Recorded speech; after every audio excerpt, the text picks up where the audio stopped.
ദൈവത്തിൻ്റെ വലിയ നാമത്തിന് മഹത്വം ഉണ്ടായിരിക്കട്ടെ. കർത്താവിനാൽ അനുഗ്രഹിക്കപ്പെട്ട എല്ലാ വിശ്വാസികളുമേ, ഭാഗ്യസ്മരണാർഹനായ ബസേലിയോസ് ഔഗേൻ പ്രഥമൻ ബാവാ തിരുമനസിനെ കുറിച്ച് സംസാരിക്കുമ്പോൾ എനിക്ക് അദ്ദേഹത്തെ ആദ്യമായിട്ട് കണ്ട ദിവസമാണ് ഓർക്കുന്നത്.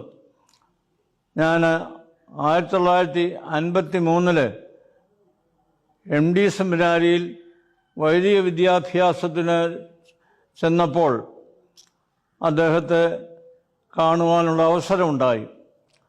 അതിന് മുൻപിലുള്ള ചരിത്രം മനസ്സിലാക്കുമ്പോൾ അദ്ദേഹം പുത്തങ്കാവിൽ കൊച്ചു തിരുമേനി കാലം ചെയ്തതായ 1951 മുതൽ 53 വരെ തുമ്പവൻ ഭദ്രാസൻ മെത്രാപ്പോലീത്ത ആയിരുന്നു എന്നുള്ളതാണ്. അന്ന് ഞാൻ ഹൈസ്കൂൾ വിദ്യാർത്ഥിയാണ്. 8, 9, 10 ക്ലാസ്സിൽ പഠിക്കുന്ന കാലമാണ്. അന്നും തുമ്പവൻ ഭദ്രാസൻ മെത്രാപ്പോലീത്ത എന്നുള്ള നിലയിൽ ബഥേലിൽ വെച്ചും പത്തനംതിട്ട വെച്ചുമൊക്കെ കാണുവാൻ, മാക്കാങ്കുന്ന് കൺവെൻഷനിൽ വെച്ചും കാണുവാനൊക്കെ ഉള്ള അവസരം ഉണ്ടായിട്ടുണ്ട്. അന്ന് നമ്മുടെ ദാനിയേൽ മാർ ഫീലക്സിനോസ് തിരുമേനി മെത്രാത്തിനായിട്ടില്ല. 1951 റംബാനായി പത്തനംതിട്ട താമസിക്കുന്നു. അന്ന് ഔഗേൻ ബാവാ തിരുമേനിയും, അതായത് തിമോത്തിയോസ് മെത്രാപ്പോലീത്തായും ഒന്നിച്ചാണ് അവിടെ താമസിച്ചതെന്ന് ഞാൻ മനസ്സിലാക്കിയപ്പോഴത്തോളം രണ്ടുപേർക്കും കൂടെ ഒരു കാർ മാത്രമേ ഉണ്ടായിരുന്നുള്ളൂ. അപ്പോൾ യാത്ര ചെയ്യുന്നതിനൊക്കെ വലിയ ബുദ്ധിമുട്ടുകൾ നേരിട്ടതായിട്ട് എനിക്ക് പിന്നീട് പറഞ്ഞ് കേട്ടിട്ടുണ്ട്.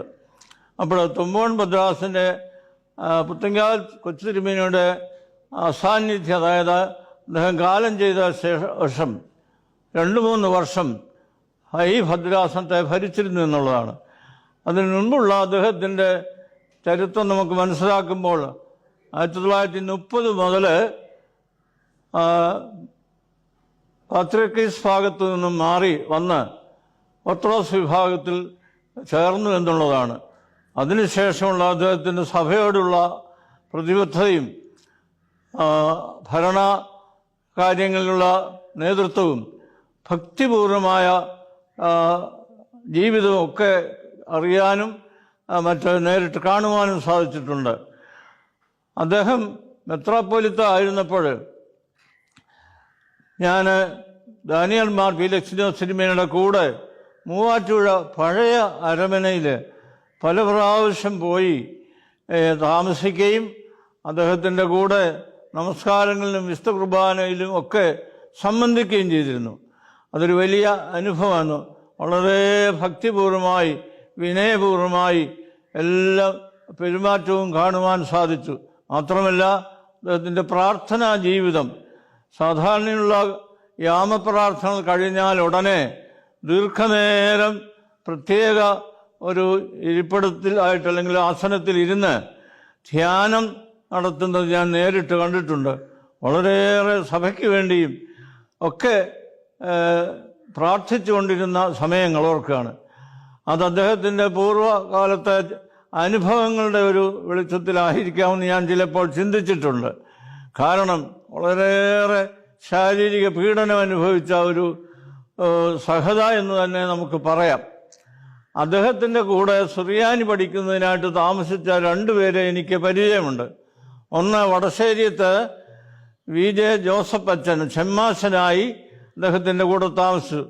രണ്ടാമത്തത് വയലത്തന്നെ തന്നെയുള്ള ഓലിക്കൽ MM മാത്യൂസ് അച്ഛൻ. 2 പേരും കാലം ചെയ്തു എങ്കിലും ഷമ്മാശന്മാരായിട്ട് അദ്ദേഹത്തിൻ്റെ കൂടെ താമസിച്ചു. അത് അദ്ദേഹം ഈ ഭാഗത്ത് വന്നതിന് ശേഷമാണെങ്കിലും അദ്ദേഹത്തിന് വലിയ ശാരീരിക പീഡ ഉണ്ടായി. ആ സമയത്ത് സാക്ഷികളായിരുന്നു 2. അവർക്കും അതുപോലെ തന്നെ അതിൽ ക്രൂരമായ മർദ്ദനം ഏറ്റിട്ടുണ്ടെന്ന് അവരിൽ നിന്ന് എനിക്ക് നേരിട്ട് കേൾക്കാൻ സാധിച്ചിട്ടുണ്ട്. അപ്പോൾ സത്യത്തിന് വേണ്ടിയും അതുപോലെ സഭയുടെ വലിയ കാതോലിക്കറ്റിൻ്റെ അഭിമാനമായിട്ടും അദ്ദേഹം ഈ സഭയെ കാണുകയും സഭയെ ഭരിക്കുകയും സഭയെ നടത്തുകയും ചെയ്തെന്നുള്ളത് നമുക്കിപ്പോൾ സ്മരിക്കുമ്പോൾ ഏറെ അനുകരണീയമാണ്. നമുക്കൊക്കെ അത് വലിയ പ്രചോദനം തരുന്നു എന്നുള്ളതുമാണ്. മാത്രമല്ല, അദ്ദേഹം വലിയ സുറിയാനി പണ്ഡിതനായിരുന്നു. ഷീമയിൽ ചെന്ന് പഠിച്ചു. മറ്റ് അഗാധമായ അറിവ് സമ്പാദിച്ചിട്ട് നമ്മുടെ പ്രാർത്ഥനാക്രമത്തിലുള്ള പ്രമിയോനുകൾ മുഴുവൻ മലയാളത്തിൽ ട്രാൻസ്ലേറ്റ് ചെയ്തു എന്നുള്ളതാണ്. അതുമാത്രമല്ല, ഒരു കവിവാസന ഉണ്ടായിരുന്നു. നമ്മുടെ വിശുദ്ധ കുർബാനയിലെ തക്സായിലെ ഹൂത്തോമ ക്രമങ്ങൾ ആദ്യകാലങ്ങളിൽ അദ്ദേഹത്തിൻ്റെ പരിഭാഷയാണ് ഉപയോഗിച്ചതെന്നും എനിക്ക് മനസ്സിലായിട്ടുണ്ട്. അതിനുശേഷമാണ് സഭാപതി CP ചാണ്ടി സാറൊക്കെ കുറച്ചുകൂടി വിപുലമായി അത് പരിഷ്കരിച്ചത്. അപ്പം അങ്ങനെ ആരാധനാ കാര്യത്തിൽ, സുറിയാനി പാണ്ഡിത്യത്തിൽ അങ്ങനെയൊക്കെ വളരെയേറെ സഭയ്ക്ക് അഭിമാനമായിരുന്ന ഒരു മെത്രാപ്പോലിത്തമായിരുന്നു, അല്ലെങ്കിൽ കാതോലിക്ക ബാവമായിരുന്നു. 1964 വരെ, 4 ശേഷമാണ് അദ്ദേഹം കാതോലിക്കയായി ഈ സഭയെ ഭരിച്ചത്.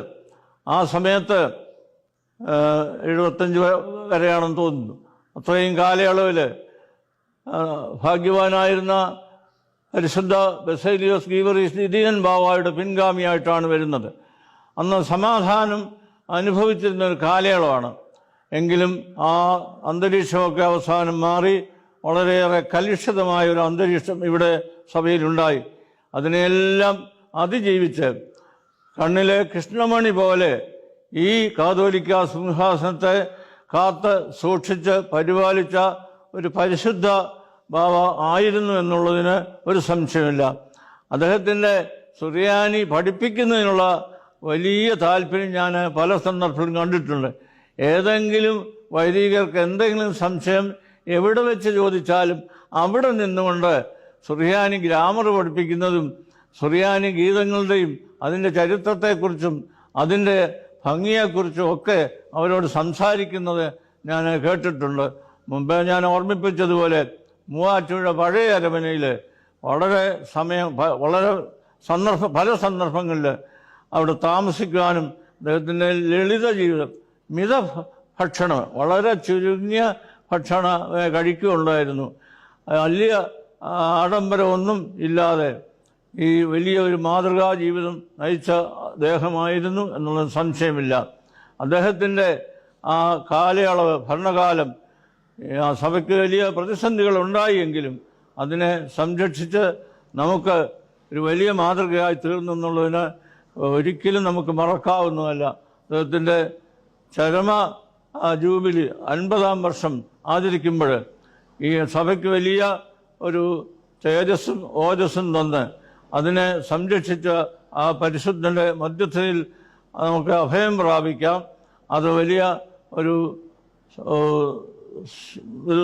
മാതൃകയായിട്ട് നമുക്ക് കാണാവുന്നതാണ്. ദൈവം തമ്പുരാൻ ഈ പരിപാടികൾക്കെല്ലാം നല്ല വിധത്തിലുള്ള പ്രവർത്തനം നൽകട്ടെ എന്ന് ആശംസിച്ച് പ്രാർത്ഥിച്ച് എൻ്റെ വാക്കുകൾ നിർത്തുന്നു.